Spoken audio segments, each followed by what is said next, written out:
नमस्कार, तेरा क्या होगा इकबाल पार्ट 21 में मैं लावनी विनीत आप सभी का स्वागत कर रही हूँ। बीते 20 दिनों से लगातार हमने हाजी इकबाल के खिलाफ एक मुहिम छेड़ रखी है।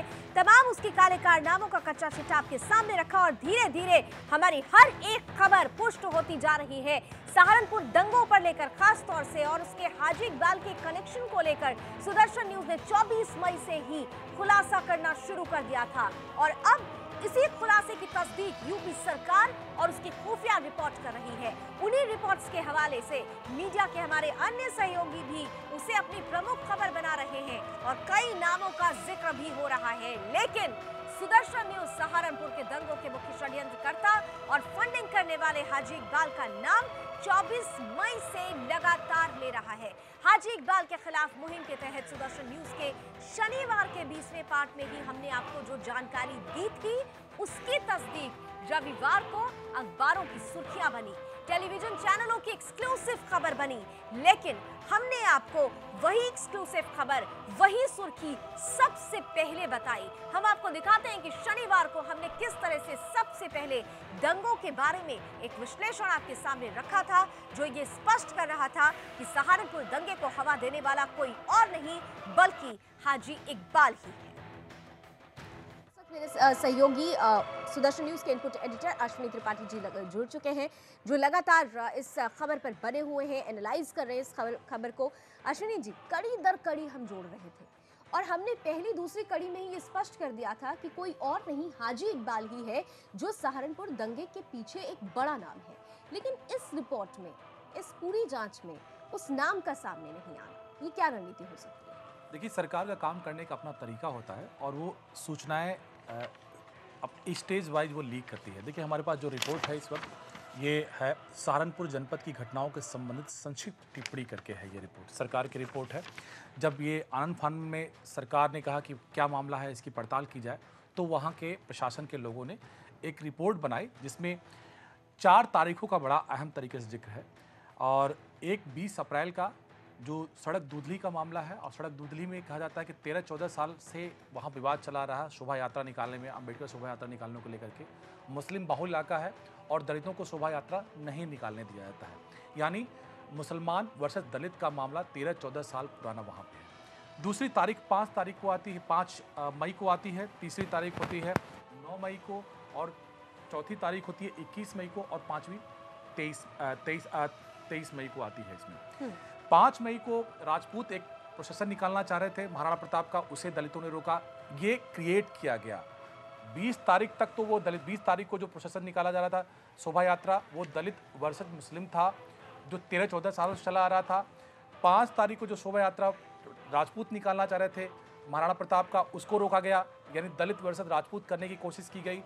9 तारीख को जब ये वहाँ दलितों ने वहाँ पे गांधी मैदान में प्रोटेस्ट करने के लिए वहाँ कोशिश की, तो सरकार ने जब प्रशासन ने परमिशन नहीं दिया, तब वहाँ एक साथ 8 जगहों पे सहारनपुर के चारों तरफ एक समय में, बेहद ऑर्गेनाइज था ये, परमिशन नहीं दिया था बावजूद ये शहर के चारों तरफ जब ये इन्होंने दंगा किया, तब जो है सरकार के कान खड़े हुए कि ये कैसे हो गया। उसके बाद 21 तारीख को इसने यहाँ पे जंतर मंतर में रैली की, बहुत मैसिव रैली की और योगी और मोदी सरकार पर हमला किया। 23 तारीख को मायावती वहाँ जाती हैं, पहली बार इतने सालों में पहली बार वो सड़क से यात्रा करती हैं और उसके बाद फिर से दंगा भड़कता है। ये सारे सीक्वेंस जो क्रोनोलॉजी है, जो इवेंट के क्रोनोलॉजी है, वो एक बार एक संकेत दे रहा है कि वहाँ पर ज़मीन दंगों की ज़मीन रही है, उसमें हिंदू मुसलमान के क्या एक समीकरण रहा है और दलित वर्सेज अब सवर्ण, दलित वर्सेज सवर्ण का एक समीकरण क्रिएट किया गया है जो 2-2.5 सालों से चला आ रहा था और इस बीच 5 मई से लगातार वो सघन हो गया। इन पूरे योजना और सुयोजित योजना में एक साजिश साफ तौर पर नजर आती है जी, यानी सब कुछ वेल प्लान्ड था और सीधे सीधे ये जो सुनियोजित तरीका अपनाकर दंगे भड़काए गए थे, उसके पीछे भी खास वजह थी। वजह ये थी कि हाजी इकबाल का कच्चा चिट्ठा सुदर्शन न्यूज ने खोलना शुरू कर दिया था। उस ओर से ध्यान भटकाने के लिए हाजी इकबाल ने इस रास्ते को अपनाया, लेकिन हाजी यहीं पर ही बात खा गया, क्योंकि उसने सीधे तौर पर सुदर्शन न्यूज को चैलेंज किया था। तो ये चुनौती हमने स्वीकार की और सीधे तौर पर हाजी इकबाल के एक एक काले कारनामे का कच्चा चिट्ठा आपके सामने रखा और उन्हीं रिपोर्ट्स के आधार पर यूपी सरकार पे और वो रिपोर्ट पहुंचाई गई। अब ये भी खबर आ रही है कि उसी रिपोर्ट को अब गृह मंत्रालय को सौंप दिया गया है और गृह मंत्रालय ने वो रिपोर्ट पीएमओ को भेज दी है। यानी सुदर्शन न्यूज की तरफ से हाजी इकबाल के लिए दिखाई गई एक एक खबर धीरे धीरे पुष्ट हो रही है।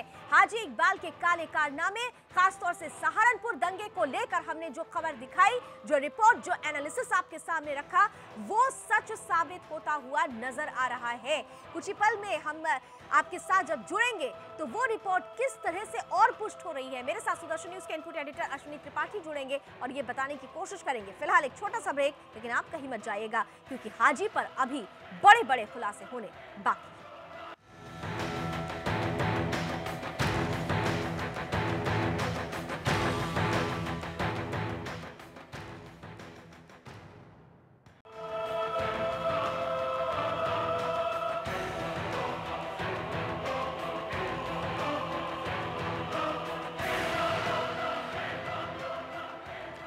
तो हाजी इकबाल की एक एक कारनामे की, काली करतूत की हमने काली कहानी आपके सामने रखी। अब ये कहानी धीरे धीरे जैसे जैसे खुल रही है, वैसे वैसे सरकार और प्रशासन दोनों चौकन्ने हो रहे हैं।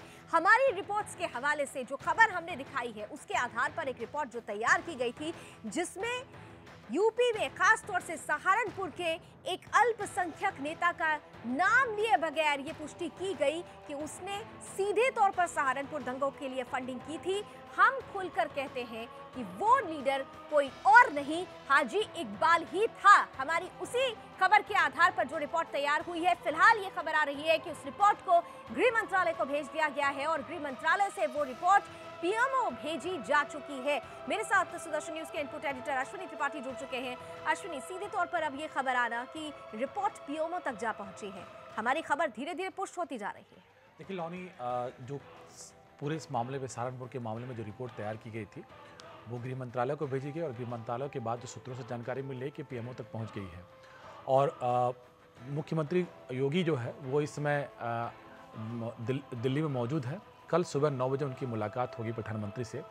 तो ये जताया जा रहा है कि निश्चित तौर पे इस मुद्दे पे बातचीत होगी, क्योंकि इस वक्त जो देश में माहौल बना है, एक तो दलित विरोधी बीजेपी को माहौल बनाने की कोशिश की जा रही है और दूसरा किसान विरोधी, और किसान विरोधी को लेकर के एक समस्या और जो खड़ी हो रही है। अब ये कहा जा रहा है कि यूपी में भी इसको किया जाएगा। हालांकि योगी आदित्यनाथ ने किसानों को लेकर के बड़े तगड़े फैसले किए हैं, उनके कर्ज को माफ़ किया है और बड़े इंसेंटिव दे रहे हैं, लेकिन माहौल यही बनाया जा रहा है कि दलित विरोधी योगी सरकार और मोदी सरकार है और देश भर में किसान विरोधी, इसलिए बड़ा अहम हो जाता है। लौनी, बिल्कुल निश्चित रूप से, लेकिन ऐसे में एक सवाल ये भी खड़ा होता है कि ये स्थितियां जो पैदा हो रही है, ये वाकई सिर्फ राजनीतिक है या फिर हाजी इकबाल सरीखे लोग जो कहीं ना कहीं से अवैध कारनामों में लगे हुए थे, उनके कारनामे भी सुदर्शन न्यूज ने सामने रखे हैं, उन्होंने ध्यान भटकाने के लिए इस तरीके की चीज़ों को हवा देना शुरू कर दिया? देखिए, बिल्कुल इसमें हवा दिया जा रहा है और राजनीतिक इसमें दखल तो निश्चित तौर पर है, क्योंकि किसानों की समस्या आज से नहीं है, आज़ादी के पहले से और आज़ादी के बाद से लगातार चली आ रही है और हर सरकार में रहती है, क्योंकि जब तक उसके साथ उन्हें इतना कॉम्पिटेंट न बनाया जाए, इरिगेशन बेहतर न किया जाए और सारी चीज़ें इंसेंटिव न दिया जाए, तब तक समस्या रहेंगी। लेकिन इस समस्याओं को खास मकसद से उठाया जाता है, राजनीतिक सपोर्ट दिया जाता है, फंडिंग की जाती है। अगर हम हाजी इकबाल के परिप्रेक्ष्य में बात करें खासतौर से, अश्विनी जी। बिल्कुल, हाजी इकबाल ने भी इस पूरे जातिगत जो वो है, एक कह सकते हैं कि फॉल्ट लाइन जो थी सोसाइटी में, जो फॉल्ट लाइन है जो जातियों की है, उसको उसने इनकैश करने की कोशिश और एक्सप्लॉइट करने की कोशिश की है, उसका दोहन करने की कोशिश किया है। हालांकि ये जो मुद्दा जो सहारनपुर में जो बड़ा मुद्दा रहा है, वो हिंदू वर्सेस मुसलमान रहा है, अल्पसंख्यक वर्सेस जो है बहुसंख्यक रहा है, क्योंकि वहाँ पर अल्पसंख्यक जो माने जाते हैं उनकी आबादी करीब 50% से के करीब पहुंच चुकी है। तो वहाँ ये रहा है। और सड़क दूधली की जो हमने घटना आपको बताई कि सड़क दूधली की जो जहाँ पे मुसलमान नहीं जाने देते हैं अंबेडकर के शोभा यात्रा को, वो 13-14 साल पुराना है। रंजिश इतनी पुरानी है, लेकिन इसे जातिगत बनाया गया और वो उसी कारण से बनाया गया, जो इस रिपोर्ट में साफ तौर पर लिखा है कि चुनावी फायदा उठाने के लिए, क्योंकि लोकसभा और विधानसभा दोनों में ही हिंदू एकजुट होकर के वोट किया था और बीजेपी को फायदा हुआ था। इसलिए चुनावी फायदा उठाने के लिए जो पेज नंबर 5 पे इस रिपोर्ट में जो बताया गया है सरकारी रिपोर्ट में कि जानबूझकर दलित और हिंदू एकता को तोड़ने के लिए जी जानबूझ के ऐसा किया गया। एक और जो उद्देश्य था वो राजनीतिक तो था ही, लेकिन दूसरी ओर दूसरा सिक्के का दूसरा पहलू ये भी है कि क्योंकि हाजी इकबाल लगातार अवैध कारनामों को इस इलाके में अंजाम दे रहा था और सुदर्शन न्यूज ने जब अपनी इन्वेस्टिगेटिव रिपोर्टिंग के जरिए उसके कच्चे कारनामों, उसके काले कारनामों का खुलासा करना शुरू किया तो उसे डर लगा और यही वजह रही कि उसने सहारनपुर दंगों को भड़काने के लिए सीधे तौर पर फंडिंग की।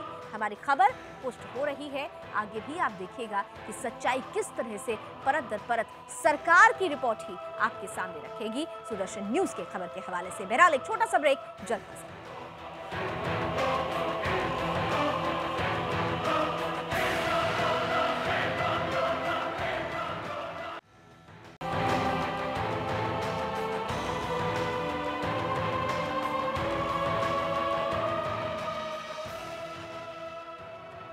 और चलिए अब आपको वो रिपोर्ट दिखाते हैं, सुदर्शन न्यूज की वो रिपोर्ट जिसको आधार बनाकर यूपी सरकार ने अपनी रिपोर्ट तैयार की, उसे गृह मंत्रालय भेजा और गृह मंत्रालय से वो रिपोर्ट अब पीएमओ भेजी जा चुकी है। क्या दिखाया था हमने अपनी इस रिपोर्ट में, आइए आपको दिखाते हैं।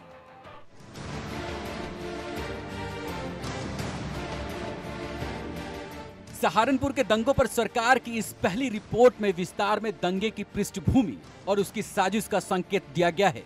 इस रिपोर्ट के मुताबिक बसपा के एक पूर्व विधायक का जिक्र किया गया है और ये भी बताया गया है भीम आर्मी के संस्थापक चंद्रशेखर के साथ पूर्व बसपा विधायक ने बाकायदा एक मीटिंग भी की थी, जिसमें यह तय हुआ था कि सहारनपुर में किस तरह से भीम आर्मी के लोगों को हिंसक प्रदर्शन करना था। इससे पूर्व बसपा विधायक रविंद्र उर्फ मोलू का जिक्र है, लेकिन स्थानीय अल्पसंख्यक कद्दावर बसपा नेता का नाम नहीं लिया गया, जिसके बारे में खुफिया रिपोर्ट में कहा गया है। यहाँ आपको बता दें कि सुदर्शन न्यूज ने पहले ही इस साजिश के पीछे किस शातिर दिमाग का हाथ है उसका खुलासा कर दिया था, जिसे बाद में सरकार की खुफिया रिपोर्ट ने भी तस्दीक दी थी। यही नहीं, सुदर्शन ने पूर्व मुख्यमंत्री और बसपा सुप्रीमो मायावती के भाई और बसपा उपाध्यक्ष आनंद कुमार के भीम आर्मी के मुखिया चंद्रशेखर से संपर्क में रहने की बात का भी खुलासा किया था, जिसका भी जिक्र खुफिया रिपोर्ट में आया था। लेकिन अब सवाल ये उठता है कि आखिर क्यों सरकारी एजेंसियां हाजी इकबाल और दूसरे साजिशकर्ताओं के नाम का खुलकर लेने पर परहेज कर रहा है? क्या सरकार को पुख्ता सबूत का इंतजार है या चंद्रशेखर के इकबालिया बयान का? तो सरकार की रिपोर्ट में भले ही खुलकर नाम नहीं लिया जा रहा हो, लेकिन सुदर्शन न्यूज खुलकर उस नाम की तस्दीक कर रहा है कि सहारनपुर दंगे में फंडिंग किसी और ने नहीं बल्कि हाजी इकबाल ने की थी। हाजी इकबाल ही वो अल्पसंख्यक कद्दावर नेता है जिसने अपने अवैध कारनामों को छुपाने के लिए ऐसे दंगों को हवा दी। हाजी इकबाल के लिए अब बचना मुश्किल ही नहीं, नामुमकिन भी होने वाला है। बहरहाल बहुत बहुत शुक्रिया अश्विनी जी हमारे साथ जुड़ने के लिए। अभी बस इतना ही। देश दुनिया की तमाम खबरों के लिए आप जुड़े रहिए सुदर्शन न्यूज के साथ। जय।